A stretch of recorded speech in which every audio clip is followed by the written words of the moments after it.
लाल सलाम साथियों। आज हम दरौली प्रखंड के दरौली पंचायत के दुब्बा में पहुंचे हुए हैं। हमारे साथ भाकपा माले जिला कमेटी सदस्य और दरौली पंचायत के स्थानीय मुखिया कमरेड लाल बहादुर जी हैं। हम जानेंगे कमरेड 5 सितंबर को राष्ट्रीय महासचिव कमरेड दीपांकर भट्टाचार्य जी आए थे। किस उद्देश्य से आए थे आपके पंचायत में?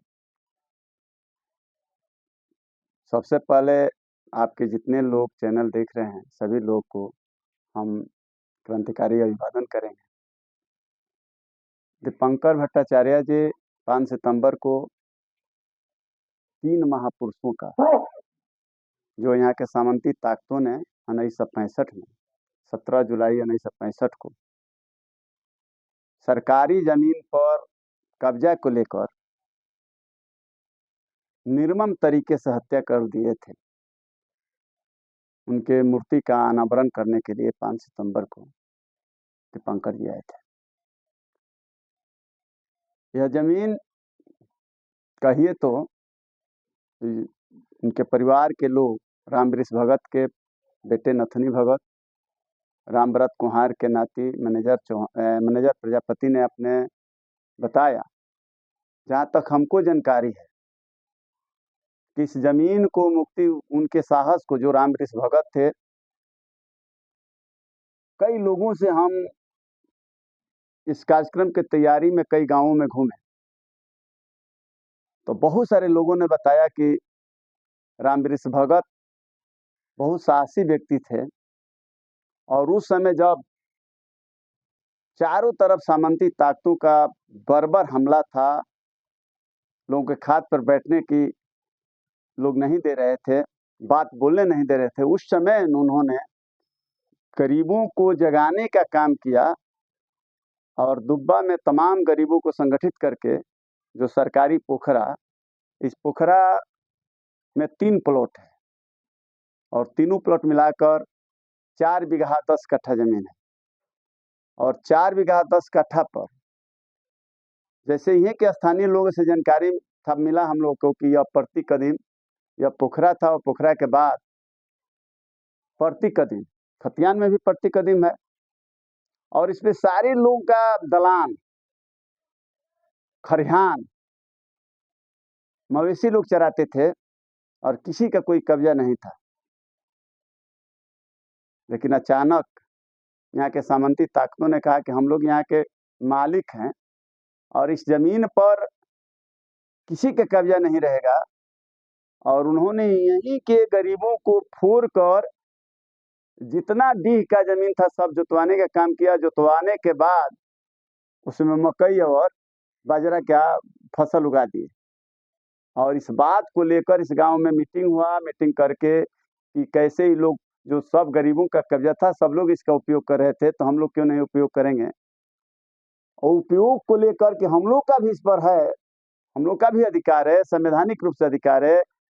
लोग केस मुकदमा भी किए लेकिन कहीं से कोई न्याय नहीं मिला। तब लोग कहे कि ना हम लोग भी चराएंगे और पूरी साजिश करके और हमला किए और हमला करने 17 जुलाई को इसी जगह पर जहां हम लोग बैठे हैं, जहां हम लोग खड़े हैं, क्योंकि यह जो जमीन है, इस जमीन का चौहदी आप लोग हम बताना चाहते हैं कि आप जो आज घर देख रहे हैं, कोई घर नहीं था उस समय, पूरा वीरान था और यहाँ से रामवृष भगत का घर था। रामवृष भगत, राधे भगत, हीरा भगत का, इसके बगल में रामव्रत कुहार का घर है। जो सामंती ताकतों ने हमला किया, हत्या किया, उनका घर यहाँ से करीब 100 मीटर दूर पर है। उनका इस पोखरा के इर्द गिर्द में उनका कोई जमीन नहीं था और इस जमीन के बगल में उन लोग का जमीन है। आज भी जमीन बरकरार है। जो हम लोग स्टेचू लगाए हैं या रामवृष भगत के जमीन में लगाए हैं।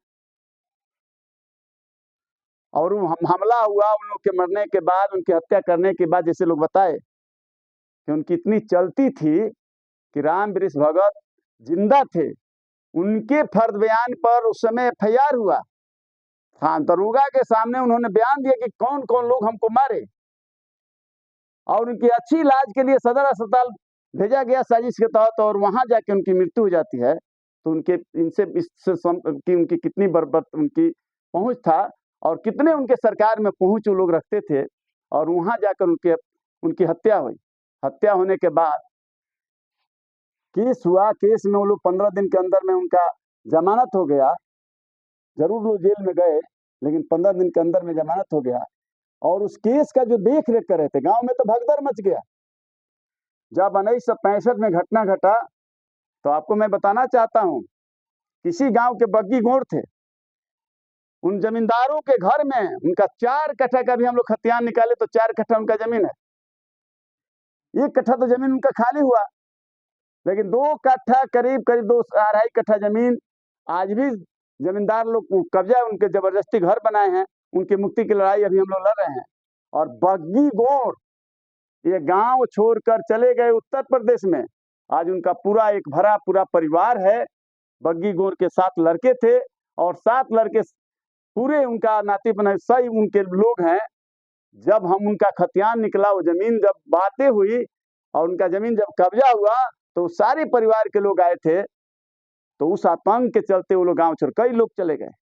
कई लोगों का हम लोगों ने जमीन में अभी इस संघर्ष के जरिए कई लोगों का जमीन खाली भी कराए हैं, और कई लोगों का जमीन अभी भी वो लोग कब्जा किए हुए हैं। उस पर भी हम लोग लड़ाई चल रहा है, उसका खोजबीन चल रहा है। हम लोग कागज पत्र ठीक कर रहे हैं, उस जमीन को ही मुक्त कराएंगे। तो उनका इतना बर्बरता था। जब वो लोग मर गए, केस में उनका डिग्री हुआ, तो आज जो हवेली देख रहे हैं चारों तरफ, वो लोग अवैध रूप से कब्जा कर लिए, आपस में बांट लिए। इस पोखरा को लोग बांट लिए थे। 2018 के पहले इसमें किसी व्यक्ति की औकात नहीं थी कि पोखरा में कोई घुस कर दातुन तुर ले। किसी का नाली का पानी नहीं गिर रहा था। यहाँ तक कि त्योहार के अवसर पर रास्ता यदि साफ करने की बात होती थी, इसमें जिलेबी का पेड़, बब्बुल का पेड़, कटा हुआ पेड़ इसमें पूरा भरा हुआ था, और किसी की मजाल नहीं थी कि उसको साफ करा दे। लेकिन 2018 में एक सड़क के लिए संघर्ष हुआ, और संघर्ष में वो लोग कभी कहीं किसी गरीब के साथ झगड़ा होता तो कहते थे कि हम 65 याद करा देंगे। लेकिन यहाँ के बहादुर जनता ने 18 में उनका जवाब दिया, और तब से उनकी बुलती बंद हुई कि 18 के बाद वो नहीं कह रहे हैं कि 65 की याद करा देंगे। और ये 19 में इस जमीन का तहकीकात कर हम लोगों ने मनरेगा से 19 में खुदाई किए, और खुदाई करके और बाद में अभी इसका सौंदर्यीकरण का काम हुआ। ये रोड बना, यहाँ झूला लगा है। और तब जाके गांव के लोगों ने कहा कि जो लोग, मुखिया जी तो आप बहुत अच्छे काम करा दिए, लेकिन जो लोग हम लोग को बताए कि आज सरकारी जमीन है, इस जमीन पर लोगों ने शहादत दिया है, तो हम लोग का फर्ज बनता है कि उनकी मूर्ति लगाएं। तो हमें लगा कि उनके गांव के लोगों का विचार ठीक है, और हमने कोशिश किया तो तमाम गांव के लोगों ने सहयोग किया, और उनके सहयोग के बल पर यह मूर्ति आपके बीच में स्थापित हुआ। और हम लोग के पार्टी के राष्ट्रीय महासचिव कमरेड दीपंकर जी आए और मूर्ति का अनावरण किए, और बहुत भव्य और एक चर्चा का कहिए तो पूरे सिवान के अंदर में, दरौली के अंदर में एक चर्चा का विषय है कि भाई जो लोग भाकपा माले के लोग, जो लोग थोड़ा सा भी गरीबों के पक्ष में आवाज उठाते हैं, उनके लिए आवाज मुखर करते हैं। उस समय हमारी पार्टी नहीं थी। भाकपा माले के